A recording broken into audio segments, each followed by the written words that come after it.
တခါတလေမင်းတယောက်တည်းထိုင်ပြီးငါဘာလို့မအောင်မြင်သေးတာလဲတခြားသူတွေကရှေ့ကိုရောက်နေကြပြီသူတို့ဘဝတွေကတဖြည်းဖြည်းကောင်းလာနေကြပြီငါကတော့ဘာလို့ဒီနေရာမှာပဲရပ်နေသေးတာလဲလို့စဉ်းစားမိလိမ့်မယ်တခါတလေလူတွေရဲ့အောင်မြင်မှုတွေကို social media ပေါ်မှာမြင်ရတဲ့အခါကိုယ့်ဘဝကိုပြန်ကြည့်ပြီးစိတ်ပြန်မိနေတယ်သူတို့ကကားအသစ်ဝယ်ထားတယ်အိမ်အသစ်ရာထားတယ်စီးပွားရေးအောင်မြင်နေတယ်ခရီးတွေထွက်နေတယ်ငွေတွေရှားနေတယ်ကိုကတော့မနဲ့ဖြန်တာတည်းဘာလို့ရမလဲတော့မသိချသေးဘူးအဲ့ဒီချိန်မှာကိုအားမလို့အာရထွေးပြီးငါ့မှာဘာများမားနေလဲလို့တွေးမိတတ်တယ်ဒါပေမဲ့ဒီနေ့မင်းကိုတခုတော့တေချာပြောချင်တယ်မင်းမအောင်မြင်သေးတာကမင်းမတော်လို့မဟုတ်ဘူးမင်းညံ့လို့မဟုတ်ဘူးမင်းမအရေးချင်းမရှိလို့လည်းမဟုတ်ဘူးတကယ်တလေမင်းရဲ့အချိန်မရောက်သေးတာကဖြစ်နိုင်တယ်မင်းမြင်နေရတဲ့အောင်မြင်နည်းလူတိုင်းရဲ့နောက်ွယ်မှာမင်းမမြင်ရတဲ့နှုတ်တွေရှိတယ်မင်းမြင်တာကသူတို့ရဲ့အောင်မြင်မှုဖြစ်ပေမဲ့မင်းမမြင်ရတာကသူတို့ရဲ့ရုန်းကန်ခဲ့ရတဲ့နေ့တွေပါသူတို့လည်းမင်းလိုပဲစိတ်ကြခဲ့တယ်သူတို့လည်းငွေမရှိတဲ့နေ့တွေရှိခဲ့တယ်သူတို့လည်းအလုပ်တွေမအောင်မြင်တဲ့နေ့တွေရှိခဲ့တယ်သူတို့လည်းတယောက်တည်းနေပြီးငါဒီအိမ်မက်ကိုဆက်လိုက်တင်သေးလားလို့စဉ်းစားခဲ့ကြတယ်တချို့နေ့တွေမှာသူတို့ကိုဘယ်သူမှမယုံခဲ့ဘူးတချို့နေ့တွေမှာသူတို့ကိုယ်တိုင်တောင်ကိုမယုံနိုင်ခဲ့ဘူးဒါပေမဲ့ကွာခြားချက်ကတခုပဲရှိတယ်သူတို့ကရှက်မထွားခဲ့ကြဘူးအောင်မြင်မှုဆိုတာတညာတဲနဲ့ဖြစ်လာတဲ့အရာမဟုတ်ဘူးမင်းတနေ့စူးစမ်းပြီးနောက်တစ်နေ့မှာအောင်မြင်သွားမယ်လို့မမျှော်လင့်ပါနဲ့တခါတလေမင်းရဲ့စူးစမ်းမှုတွေကိုဘယ်သူမှမမြင်ဘူးမင်းလုပ်နေတဲ့အရာတွေကအကျိုးမရှိတယ်လို့ခံစားရတယ်မင်းအချင်းတွေကုန်သွားတယ်မင်းပင်ပန်းတယ်မင်းငွေကုန်တယ်ဒါပေမဲ့ရလကမရသေးဘူးအဲ့ဒီအချိန်မှာလူအများစုကလက်လျှော့သွားကြတယ်ဒါကငါတို့မဖြစ်နိုင်ဘူးလို့ဆုံးဖြတ်လိုက်ကြတယ်ဒါပေမဲ့မင်းတိထားရမယ့်အရာတစ်ခုရှိတယ်အောင်မြင်မှုရဲ့အနီးဆုံးနေရာမှာရှိနေတဲ့အချိန်ဟာတခါတလေမင်းလက်လျှော့ခြင်းဆုံးအချိန်ဖြစ်နေတတ်တယ်မင်းအခုဘဝမှာခက်ခဲနေတယ်ဆိုရင်အဲဒါကြောင့်မင်းဘဝတစ်ခုလုံးခက်ခဲနေတော့မယ်လို့မဆိုလိုဘူးဒီနေ့မင်းမှာအခက်ခဲရှိတာကမင်းအနာဂတ်မှာလည်းအမြဲတမ်းအခက်ခဲရှိမယ်ဆိုတဲ့အတိတ်ပဲမဟုတ်ဘူးဘဝဆိုတာအမြဲတမ်းတနေရာထဲမှာရပ်နေတဲ့အရာမဟုတ်ဘူးအခြေအနေတွေကပြောင်းလဲတတ်တယ်လူတွေကပြောင်းလဲတတ်တယ်အခွင့်အရေးတွေကလည်းပြောင်းလဲတတ်တယ်အရေးကြီးဆုံးကမင်းကိုယ်တိုင်လည်းပြောင်းလဲနိုင်တယ်ဆိုတာမမေ့ပါနဲ့ဒီနေ့မင်းမှာဘာမှမရှိသေးရင်မနှက်ဖြန်းမှလည်းဘာမှမရှိတော့ဘူးလို့မဆိုလိုဘူးဒီနေ့မင်းမတိသေးတဲ့အရာတွေကိုမနှက်ဖြန်းမှတိလာနိုင်တယ်ဒီနေ့မင်းမလုပ်တတ်သေးတဲ့အရာတွေကိုလေ့လာပြီးလုပ်တတ်လာနိုင်တယ်ဒီနေ့မင်းမှာငွေမရှိသေးရင်တောင်မင်းရဲ့ကျွမ်းကျင်မှုကိုတိုးတက်အောင်လုပ်နိုင်တယ်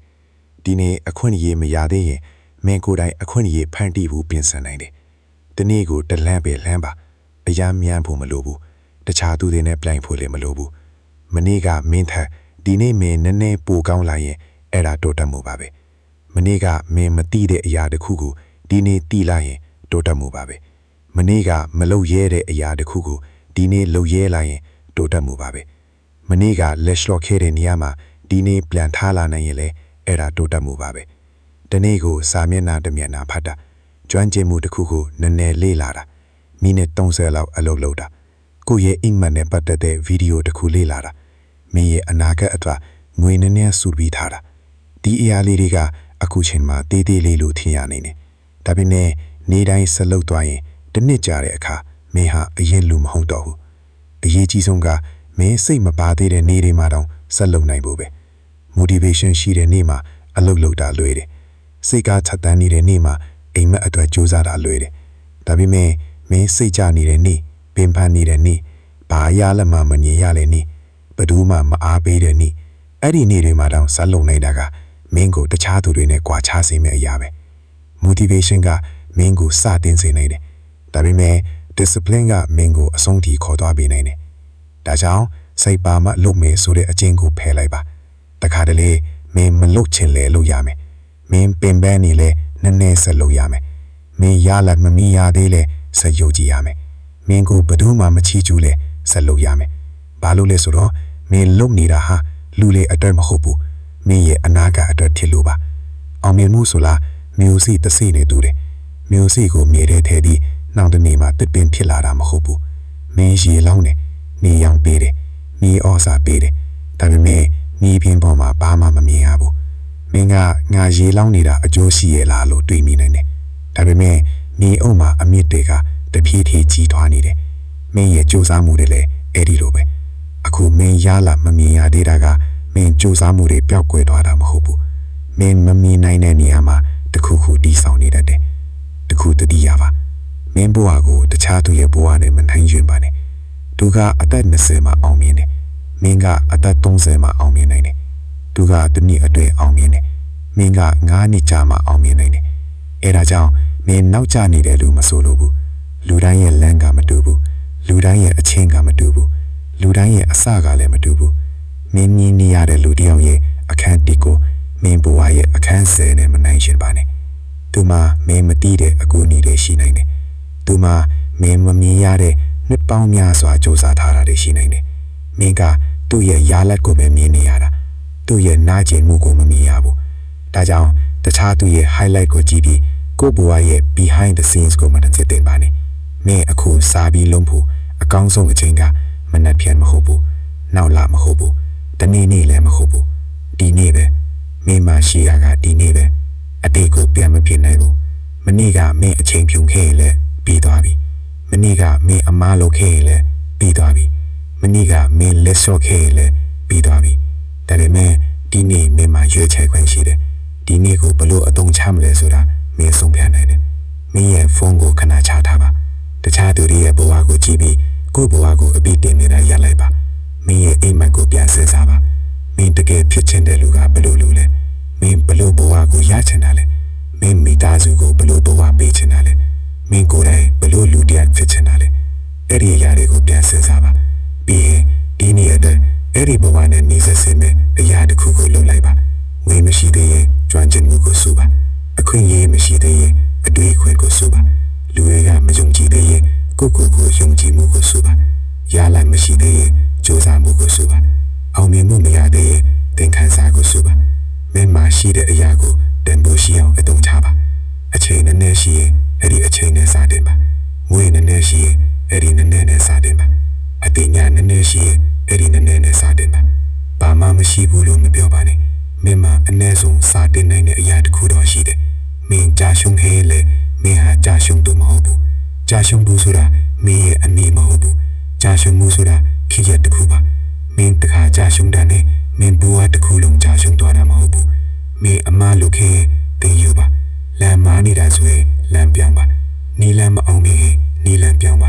ဒါပေမဲ့အိမ်မက်ကိုချက်ချင်းမဖြစ်လဲပါနဲ့တခါတလေမင်းကိုမယုံတဲ့လူတွေရှိလိမ့်မယ်မင်းလောက်တာကိုရဲတဲ့လူတွေရှိလိမ့်မယ်မင်းလို့ပါဖြစ်လာမလဲလို့ပြောတဲ့လူတွေလည်းရှိနေတယ်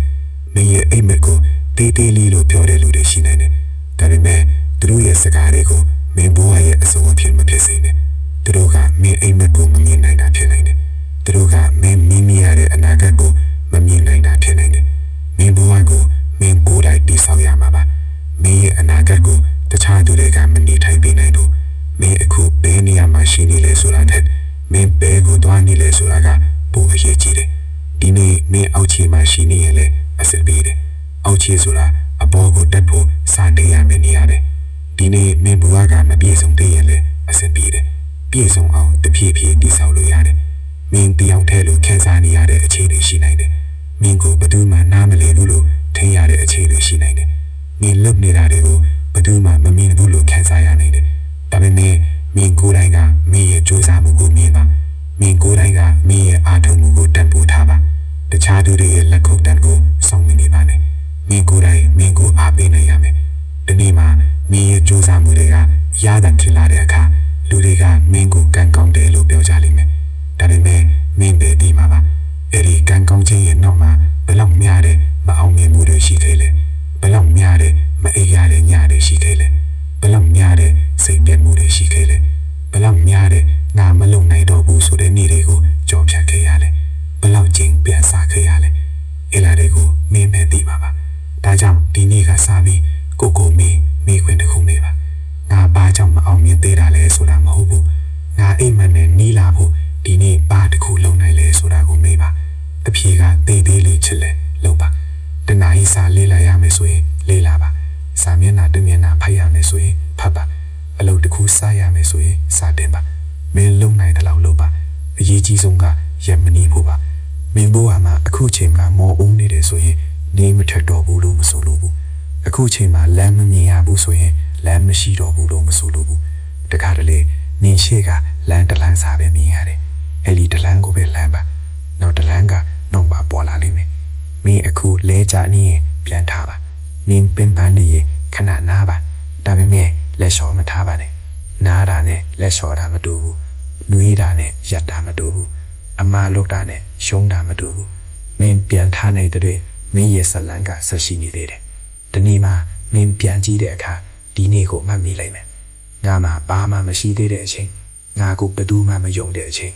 ငါရလက်တွေမပေါ်လာသေးတဲ့အချိန်ဒါပေမဲ့ငါမရက်ခဲ့ဘူးလို့မင်းကိုယ်တိုင်ပြောနိုင်လိမ့်မယ်အဲ့ဒီနေ့ရောက်တဲ့အခါမင်းရဲ့အောင်မြင်မှုကပိုတန်ဖို့ရှိလာလိမ့်မယ်ဘာလို့လဲဆိုတော့မင်းကလွယ်လွယ်နဲ့ရခဲ့တာမဟုတ်ဘူးမင်းရဲ့မျက်ရည်တွေနဲ့ရခဲ့တာမင်းရဲ့အချိန်တွေနဲ့ရခဲ့တာမင်းရဲ့